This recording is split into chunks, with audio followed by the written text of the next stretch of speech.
पहुंची है तो उस पर काम चल रहा होगा। ठीक है भैया, अभी मैं बता देता हूं कि आज की स्थिति क्या चल रही है और मैं आपसे बोलता हूं कि भाई देखो, मॉक टेस्ट देना पड़ेगा हर सिलेक्शन लेने वाले बच्चों को। बच्चे ये बात जरूर है कि 50 लाख फॉर्म है, 60,000 वैकेंसी है, फॉर्म बहुत ज्यादा है। फॉर्म भरना, ज्यादा भरना, कम भरना, इसको आप रोक नहीं सकते और ये आपके हाथ की बात नहीं है। तो जो चीज आपके हाथ में नहीं है आप उससे घबराओगे क्यों? ये बताइए कि सर 50 की जगह 60 लाख, भाई कितने भी हो जाए, बेरोजगारी है, वो भरेंगे फॉर्म।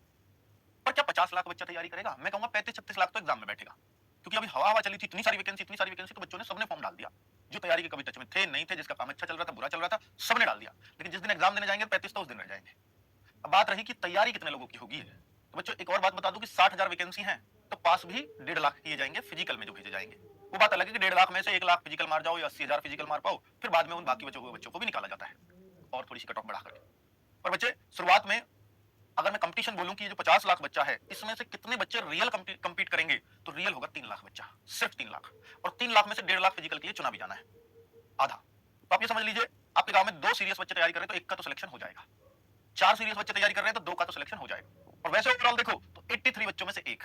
ऐसा हुआ है कि किसी गांव में 83 बच्चे हो या 82 बच्चे हों और फॉर्म भर रखा हो और एक का भी सिलेक्शन ना हो? नहीं होता ना, क्योंकि कुछ तो उनमें तैयारी करने वाले होते ही हैं। तो मैं सीरियस तैयारी करने वाले में फिर बोल रहा हूं, अगर 4 हैं सीरियस तैयारी करने वाले, 2 का तो सिलेक्शन हो जाए। ये सीरियस क्या होता है सर?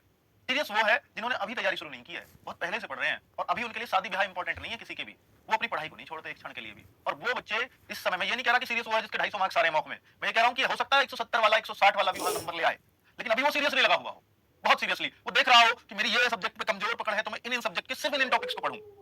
वो ये नहीं है कि कोई कुछ भी शुरू कर दे रहा है, आपको सब कुछ ही पढ़ देना है। अगर ऐसे करोगे तो सिलेक्शन नहीं होगा बच्चों, वो भेड़ चाल है। आप अपने आप को पहचानो, आपके सब्जेक्ट में किस स्थिति में खड़े हो और देखो कि इस सब्जेक्ट में मुझे कितनी नीड है और किन चैप्टर्स में नीड है, मुझे उन पे पकड़ बनानी है। फिर आप देखो आपका मॉक का स्कोर गोते मारेगा बच्चों। आज अगर आपका मॉक का स्कोर बहुत ज्यादा बढ़ गया हो, 10 15 20 इंक्रीज कर गया हो, वैसे मैं एक बात बोलता हूं बच्चों कि अगर आप 150 के आसपास हो तो आप हर मॉक में ट्राई करो कि 10 12 बढ़ाओ।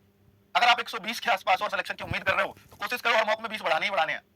और अगर आप 200 के पार हो तो फिर हर मॉक में कोशिश करो कि 2 1 नंबर बढ़े ही बढ़े। और अगर आप 220 से भी पार हो तो फिर एक कोशिश करना बस कि मार्क्स किसी भी टेस्ट में घटने नहीं है, चाहे स्टेबल रह जाए, चाहे एक भी ना बढ़े, पर घटने नहीं दूंगा। अगर घटते हैं तो फिर चिंता का विषय है। अब मैं यहां पर